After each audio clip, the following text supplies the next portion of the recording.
우리는 아주 빠르게 변하는 그런 세상에 살고 있습니다.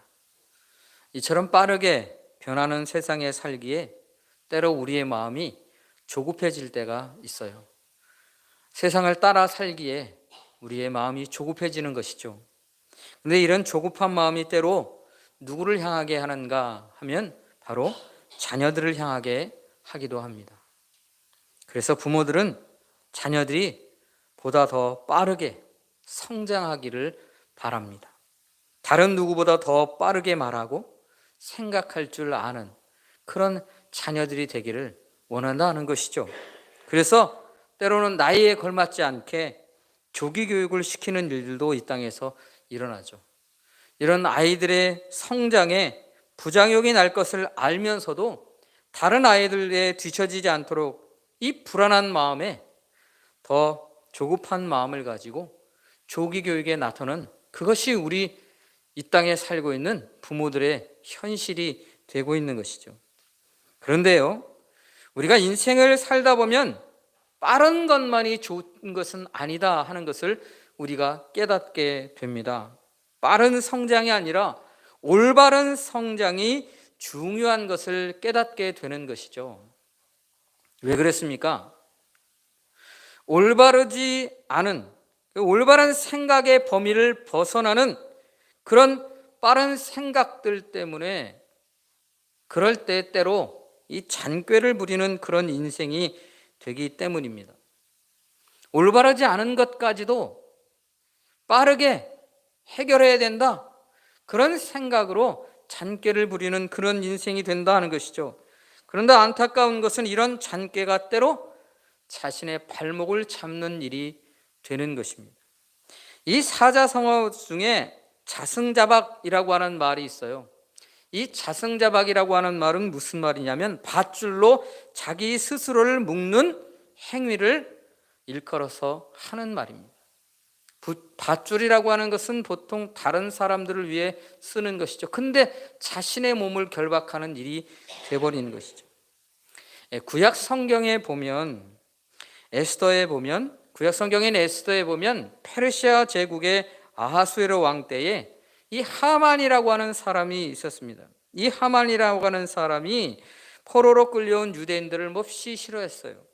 그래서 이 이스라엘 민족의 씨를 말리기 위해 계략을 꾸몄습니다. 특별히 이스라엘 사람인 모르드게를 아주 싫어했어요. 그래서 이 모르드게를 잡아 죽이기 위해 높은 장대를 하나 세웠죠. 그런데 결국 이 높은 장대에 모르드게가 아니라 자신이 거기에 매달려 죽게 된다. 성경의 에스더가 그렇게 말하고 있습니다. 결국 하나님 앞에서 이렇게 잔꾀를 부리는 자는 자신을 파멸로 이끄는 그런 자가 되고 만다 하는 것을 우리가 성경을 통해 교훈을 얻기도 하죠. 오늘 본문에 보면 잔꾀 하면 생각나는 사람이 등장합니다. 그게 누굽니까? 바로 야곱입니다. 야곱은 잔꾀에 능한 사람이에요. 야곱은 자신이 원하는 것을 얻기 위해 머리를 참 잘 쓰는 사람, 그런 사람으로 생각할 수 있습니다. 그는 배고픈 형 에서를 팥죽으로 유혹했습니다. 그래서 장자권을 빼앗았어요. 그리고 눈이 어두워 잘 보지 못하는 아버지 이삭을 거짓말로 속였습니다. 하나님이 자신을 도와주셨다, 이런 거짓말로 아버지를 속여서 이 중간에서 이 형의 축복을 다 가로채버리는 그런 사람이었다 하는 것이죠. 빠른 머리 회전 하면 야곱인 것 같습니다. 이런 빠른 머리 회전을 통해 자신이 원하는 것을 얻을 수 있는 능력자, 그게 바로 야곱이다 하는 것이죠. 그러나 그는요, 머리는 빠를지 모르지만 올바른 인생을 사는 사람은 아니었습니다. 결국 이런 야곱이 어떤 인생길에 서게 되었을까요? 오늘 본문의 말씀을 살펴보면 이 야곱이 어느 곳에 섰는지를 우리가 알게 됩니다. 오늘 본문의 말씀은 우리가 정리를 잠깐 하면 이렇습니다. 야곱이 아버지의 명령 따라서 자기가 살고 있던 브엘세바를 떠나 멀고 먼 하란이라고 하는 곳을 향해 가게 됩니다. 이 브엘사바에서부터 하란까지는 약 한 달 이상을 가야 하는 그런 거리입니다. 출발할 지 2, 3일째 되었을 때에 이른 곳이 바로 베델이라고 하는 곳이에요.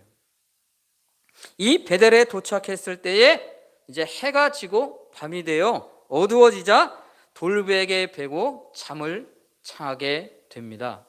우리가 찬송에서 늘 항상 부르는 것처럼 야곱이 돌베개 베고 자는 그런 상황이 된 것이죠. 그렇다면 여러분, 왜 야곱이 이처럼 홀로 외롭게 광야의 길에 가게 되었을까요? 왜 아무도 없고 아무것도 없는 이 광야길에서 홀로 잠드는 그런 인생이 되었느냐 하는 것이에요. 여러분, 야곱이 머리가 참 빠른 사람이잖아요. 그러면 자신의 인생을 계획할 때 얼마나 좋은 것들을 생각하고 계획했겠어요. 그런데 자신이 인생을 설계할 때에 광야에서 쓸쓸히 잠드는 그런 인생을 계획했을까요? 만약에 그런 일들이 일어난다면 어떻게 그것을 벗어날 수 있을까? 그것에 머리, 생각 다 집중하지 않았겠어요? 그런데 왜 이곳에 있느냐는 것입니다. 그런데 왜 이곳에서 이런 모습으로 잠들고 있느냐 하는 것이에요. 머리 좋은 야곱인데 왜 이런 것입니까? 표면적인 이유로는요, 아버지 이삭이 너 이 가나안 땅에서 여인들과 결혼하지 말고 하란으로 가서 결혼해라, 그렇게 말씀하셨기 때문입니다. 그런데 사실은 우리가 잘 알고 있죠. 이것은 표면적인 얘기일 뿐이에요. 실제적인 것은 뭐냐면 형 에서 때문입니다. 형 에서가 자기를 죽이려고 하는 거예요. 그걸 알죠. 그러니까 아버지도 어머니도 하나같이 형제간에 살생하는 일을 볼 수가 없는 것이죠. 그래서 이 야곱을 하란으로 보내는 거예요. 형이 죽이려고 이갈고 있기 때문에 보내는 것이죠. 결국 야곱이 이 광야에서 외롭게 잠드는 인생이 된 것은 무엇 때문입니까? 그의 잔꾀 때문이에요. 그의 잔꾀 부리는 것 때문에 그는 이런 인생이 되었다 하는 것이에요. 여러분, 이 홀로 잠들고 있는 이 야곱이 어떤 마음이 되었을까요? 어떤 마음을 가지고 살았을까요? 잘못을 저지르고 도망치고 쫓겨가는 사람이 당당함이 있을까요? 외롭게 홀로 잠들어야 하는 그 길에 즐거움이 있을까요? 이 야곱은요, 아무것도 없어요. 죄진 마음에 불편한 마음이 있고 두려운 마음도 있고 외로운 마음도 있는 것이죠. 여러분, 이 모든 것들이 다 함축되어 있는 것이 바로 이 야곱이 돌베개에 베고 자는 것이에요. 아주 어두운 인생의 밤을 맞고 있는 거예요. 여러분, 우리가 인생의 밤 하면 어떻습니까? 내가 인생을 살아오면서 어떤 때에 어두운 밤과 같은 인생이 되었습니까? 내가 무엇인가 잘못한 것 때문에 불편한 마음이 들고 두려운 마음도 들고 외로운 마음도 들었을 때, 우리 그럴 때 이 어두운 인생의 밤이다 이렇게 생각하지 않았겠어요? 그런데 야곱은 그 모든 것이 한꺼번에 다 있는 거예요. 여러분, 이것처럼 어두운 인생의 밤이 어디 있어요? 바로 야곱이 바로 그런 인생의 밤을 맞고 있다는 것이. 근데 여러분, 바로 이런 인생의 어두움을 맞고 있는 이 야곱에게 하나님이 찾아오신 거예요. 12절 말씀은 이렇게 말하고 있죠. 12절 말씀입니다. 제가 한번 읽어보겠습니다. 꿈에 본즉 사닥다리가 땅 위에 서 있는데 그 꼭대기가 하늘에 닿았고 또 본즉 하나님의 사자들이 그 위에서 오르락내리락 하고 있다는 것이. 그 13절의 말씀에서는 하나님이 또 등장하시기도 하죠. 여러분, 야곱이 꿈에 봤다는 거예요. 이 꿈에 봤다는 말이 무슨 말입니까? 내가 원해서 봤다는 거예요? 내가 이것을 보고 싶어서 본 것입니까? 여러분, 야곱이 보고 있지만 실제로는 야곱이 마음대로 볼 수 있는 게 아니죠. 왜 그렇습니까? 꿈을 내 마음대로 꾸는 사람이 있어요? 오늘은 어떤 꿈을 내가 꾸어야 되겠다, 그거 작정하고 꿈에서 보는 사람이 있습니까? 없죠. 꿈은 내가 꾸는 게 아니고 꾸여지는 거예요, 사실은. 여러분, 하나님께서 야곱에게 이런 꿈을 꾸게 하신 거예요. 그 꿈에서 하나님이 나타나셨다 하는 것이죠. 다시 말하면 무슨 말입니까? 하나님께서 야곱에게 찾아오셨다는 거예요. 하나님이 이 야곱을 찾아오신 것입니다. 왜 하나님이 야곱을 찾아오실까요? 하나님도 이용하는 이런 몰상식한 야곱에게 왜 하나님이 찾아오실까? 그리고 하나님께서 이 야곱에게 찾아오셔서 뭐라고 말씀하십니까? 하나님께서 말씀하신 것이 13절부터 15절의 말씀이에요. 이 말씀은 하나님이 야곱에게 약속으로 주시는 말씀이죠. 이 약속의 말씀을 정리하면 두 가지 정도로 정리할 수 있어요. 첫 번째는 뭐냐면 땅과 자손에 대한 약속을 해 주시는 겁니다. 그게 13절부터 14절의 말씀인 것이죠. 여러분, 이 13절과 14절의 말씀이 무엇에 대한 말씀입니까? 자손에 대한 얘기예요. 땅에 대한 이야기죠. 근데 여러분, 이 땅과 자손에 대한 이 이야기는 어디서 많이 들어봤지 않습니까? 이게요, 아브라함에게 하셨던 말씀이고 이삭에게 하셨던 말씀이에요. 그러니까 아브라함과 이삭에게 하셨던 그 약속의 말씀을 다시 한번 반복해서 이 야곱에게 하고 계신 거예요. 무슨 말씀입니까? 그 조상들에게 하나님이 약속하셨던 그 약속이 누구를 통해서 계승된다는 거예요? 야곱을 통해서 계승하게 하겠다. 너 야곱의 계승자가 되게 하신다. 그런 뜻입니다. 하나님이 그것을 계승하게 하는 자가 되게 하신다. 그렇게 말하는 거예요. 그렇다면 여러분, 이 야곱이 어떤 사람입니까? 이런 복된 약속을 계승하기에 합당한 사람입니까? 전 인류 중에서 아주 특별한 사람을 하나님이 고르셨어요. 그 사람이 아브라함이에요. 그 사람을 계승하는 사람이 이삭이에요. 오죽하면 100세에 그 자식을 낳게 하시겠냐 말이에요. 하나님이 주셨다는 증거로 그러는 거예요. 사실은 여러분, 왜 아브라함이 100세에 낳습니까? 그 하나님의 능력 아니면 이룰 수 없는 것을 보여주시면서 이 이삭은 하나님의 특별한 사람이다, 그거 표시하시는 거예요. 그렇게 연결되었던 하나님의 복의 약속이 이 야곱에게 주어지고 있어요. 그거 받기에 합당한 사람이겠냐, 가치 있는 사람이겠느냐, 존귀한 사람이겠느냐. 야곱은 지금 현재 쫓겨서 도망가는 사람입니다. 죄책감에 사로잡혀서 광야에서 홀로 잠들어야 하는 그런 인생이 되어진 사람입니다. 그런데도 하나님께서는 그에게 나타나셨고 찾아오셨고 이렇게 말씀하시는 거예요. 내가 바로 그 약속의 계승자가 되게 하겠다. 하나님이 선언하고 계시다는 거예요. 여러분, 이 야곱에게 이게 얼마나 위로가 되는 말씀입니까? 왜냐하면요, 사람들이 외로워지고 사람들이 자존감이 떨어지면요, 모든 것이 다 떨어지는 거예요.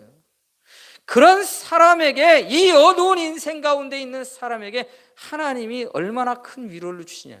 너 그 약속의 계승자다 말씀하신다는 것이죠. 두 번째로 하나님이 약속해 주신 것은 뭐냐면요, 함께 해 주신다는 약속입니다. 그게 15절 말씀이죠. 우리 다 같이 한번 15절 말씀을 같이 한번 읽어볼까요? 우리 다 함께 15절 말씀 함께 읽도록 하겠습니다. 다 함께 15절 말씀 함께 하겠습니다. 함께 합니다. 내가 너와 함께 있어 내가 어디로 가든지 너를 지키며 너를 이끌어 이 땅으로 돌아오게 할지라. 내가 내게 허락한 것을 다 이루기까지 너를 떠나지 아니하리라. 이 하나님의 약속입니다. 여러분, 하나님이 뭐라고 하십니까? 지켜주신다는 거예요. 보호하신다는 거예요. 그 약속만이 아니라 함께 해 주신다 하시는 거예요. 언제까지? 돌아올 때까지. 돌아올 때까지 함께 해 주신다 하는 것이에요. 여러분, 야곱이 지금 어둠 속을 홀로 걸어가는 그런 인생의 어둠 속에 있습니다. 여러분, 이런 인생의 길, 어두운 인생의 길 무려 20년 동안이나 가야 되는 거예요. 이 어둠의 길을 20년 동안 야곱이 걸어야 한다는 것이에요. 그 어둠의 길을 야곱이 알까요? 모르죠. 모르는 겁니다. 한 치 앞을 내다볼 줄 모르는 것이죠. 그러니까 잔꾀를 부리다가 지금 외로운 인생길을 가게 되는 거예요. 그런데 여러분, 그 길을 하나님은 다 알고 계신 거예요. 20년 동안이나 어둠의 길을 걷게 하는 것 하나님이 계획하셨거든요.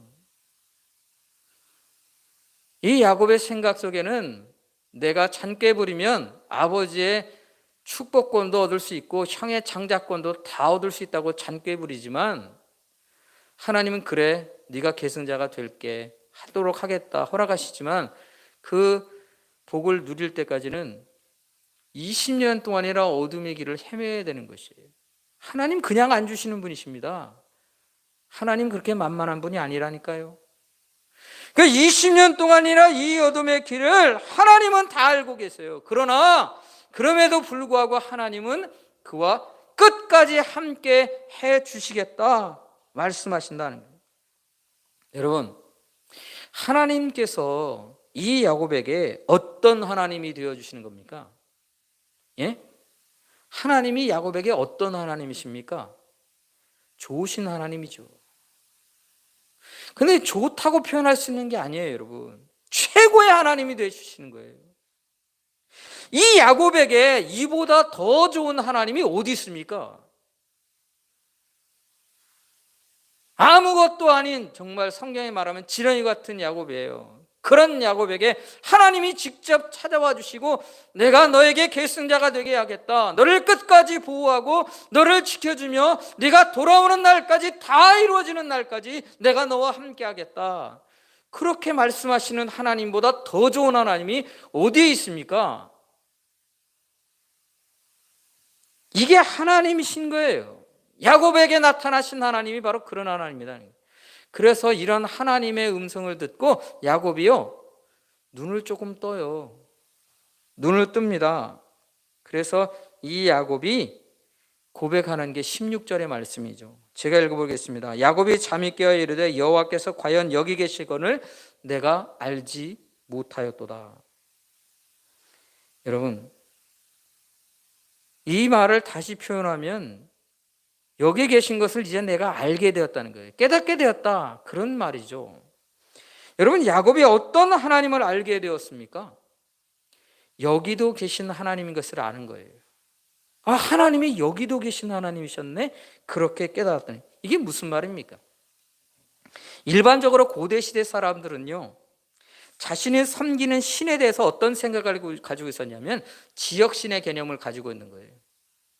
무슨 얘기냐면 자신이 사는 그 지역에서만 그 신은 힘과 능력을 발휘하는 거예요. 그러니까 이 지역에서는 이 신이 다스리는 거야. 그러면 다른 곳으로 가면 어떨까요? 다른 곳을 가면 다른 신이 지배하고 있는 거예요. 그 지역신의 개념을 가지고 있는 겁니다. 지금까지 야곱도 하나님을 그렇게만 생각했는 거예요. 할아버지 아브라함이, 아버지 이삭이 섬겼던 그 하나님은 브엘세바에서만 힘 있는 하나님이다, 그런 생각을 하는 거예요.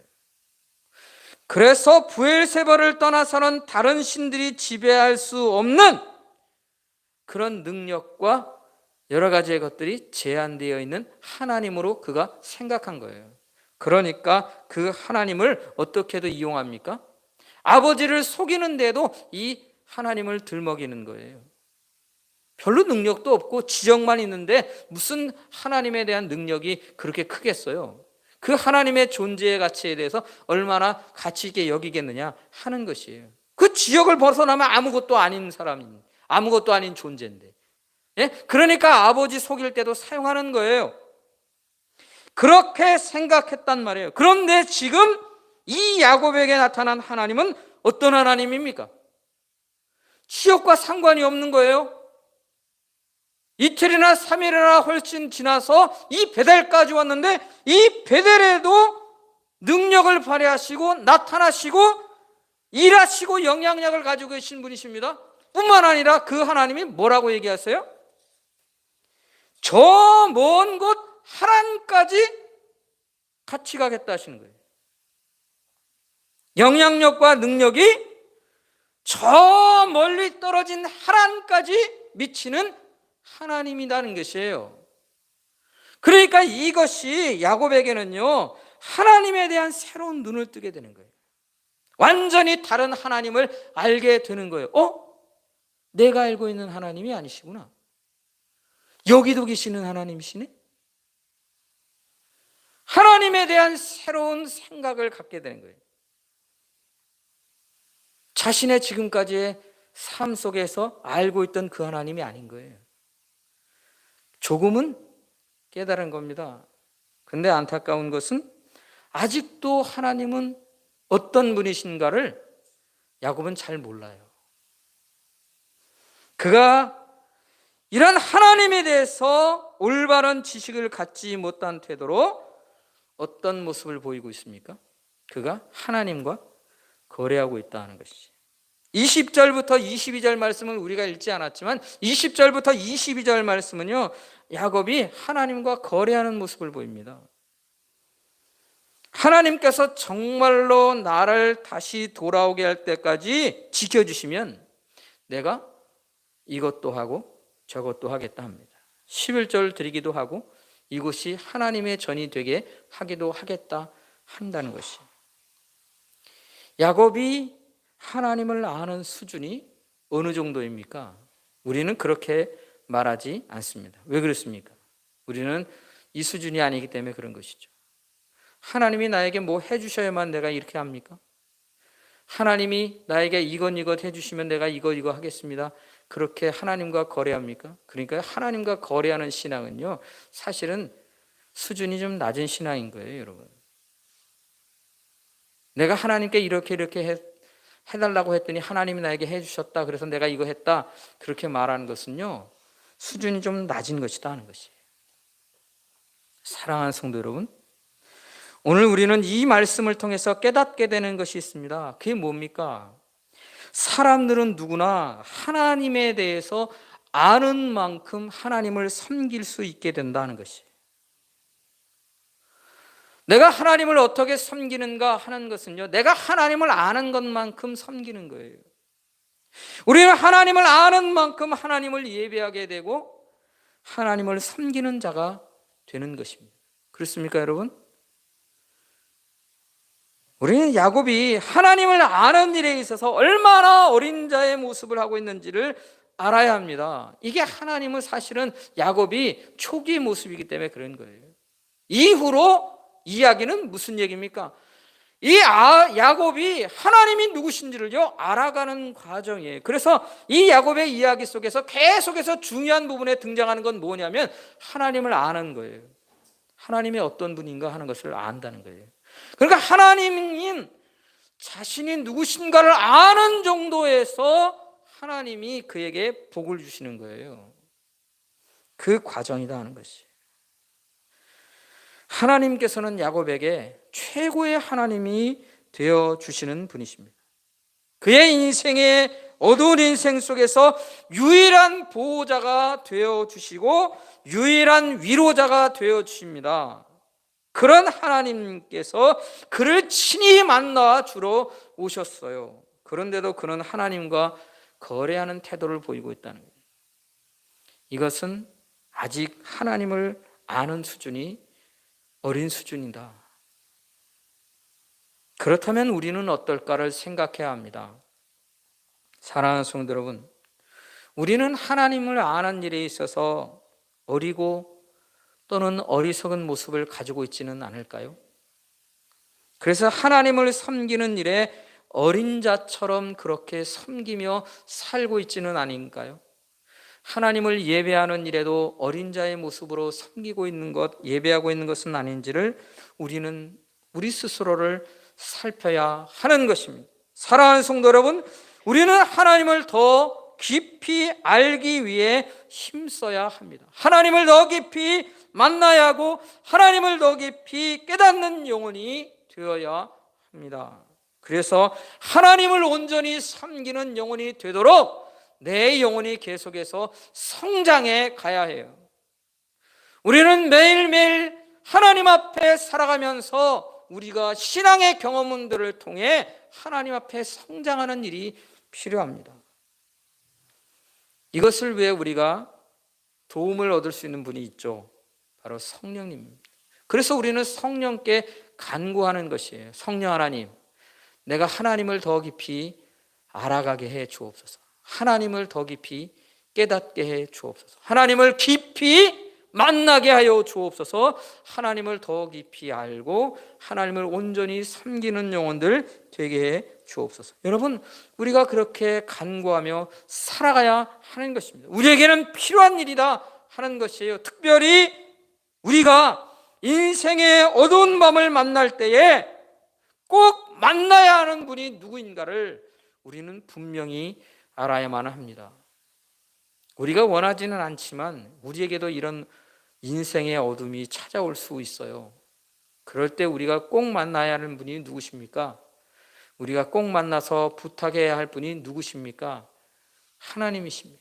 우리는 그것을 알아야 합니다. 하나님은 우리에게 보호자가 되어주시고 우리에게 참된 위로자가 되어주십니다. 그래서 우리 곁에 가까이 계시는 거예요. 그 하나님을 언제나 찾으시길 바랍니다. 이런 하나님께서 우리에게 내미는 은혜의 손이 있을 때 그 은혜의 손을 붙드는 영혼들이 되어야 할 줄 압니다. 때때로 이런 하나님의 은혜의 손길이 왔을 때 그걸 가지고 하나님과 거래하려고 하는 어리석은 일이 있어요. 하나님 나에게 이거 해주시면 내가 이거 할게요. 그것은 안 됩니다. 하나님과 거래하는 영혼이 아닙니다. 우리는 하나님의 은혜의 손길을 그냥 붙잡아야 하는 영혼들입니다. 하나님이 내게 허락하시는 것들을 늘 감사하고 하나님 앞에 살아야 하는 영혼들입니다. 에베소서 4장 13절은 우리에게 이렇게 교훈하고 있어요. 우리가 다 하나님을 아는 아들을 믿는 것과 아는 일에 하나가 되어 온전한 사람을 이루어 그리스도의 장성한 분량이 충만한 데까지 이르다, 그렇게 말합니다. 무슨 말입니까? 하나님께 대해서 어린 영혼이 아니라 성숙한 영혼들은 어떤 삶을 사는 영혼들입니까? 내가 아는 것, 내가 하나님에 대해서 아는 것, 그 하나님을 알고 내가 하나님을 믿게 됐다면 그 믿음을 따라서 그 믿음이 내 삶으로 나타날 수 있는 영혼이 되어야 한다는 것이에요. 내 믿음은 그냥 내 머릿속에서 머무는 게 아닙니다. 내 삶을 통해 드러내고 하나가 되어 그럴 때 우리는 장성한 하나님의 사람으로 세워져 가게 되는 것입니다. 하나님께 대해 어린 영혼들이 아니라 성숙한 영혼들로 살아갈 수 있길 바랍니다. 내가 가지고 있는 그 믿음을 내 삶을 통해 드러내고 하나님 앞에 섬기며 사는 영혼들이 되어야 합니다. 하나님께 받기만을 바라지 말고 내가 하나님께 무엇을 드릴 수 있을까를 생각하십시오. 하나님께 내가 드릴 게 없습니까? 나 하나님께 받은 거 별로 없는 것 같아서 나 지금 현재 하나님께 드릴 게 별로 없는 것 같습니다. 그렇게 생각하십니까? 우리에게는요, 이 땅에서 하나님을 섬기며 내가 가지고 하나님 앞에 드려야 할 것이 참 많습니다. 먼저 내 마음을 하나님 앞에 드릴 수 있습니다. 내 시간을 하나님 앞에 드릴 수 있습니다. 내가 가진 물질들을 하나님께 드릴 수도 있고 내 인생을 하나님께 드릴 수도 있습니다. 우리가 좀 더 성숙하게 하나님 앞에 받기를 구하고 뿐만 아니라 내가 하나님께도 드릴 수 있는 그런 성숙함으로 하나님 앞에 살아가는 우리 모두가 될 수 있기를 주님의 이름으로 축원합니다. 축원합니다. 기도하겠습니다. 아버지 하나님,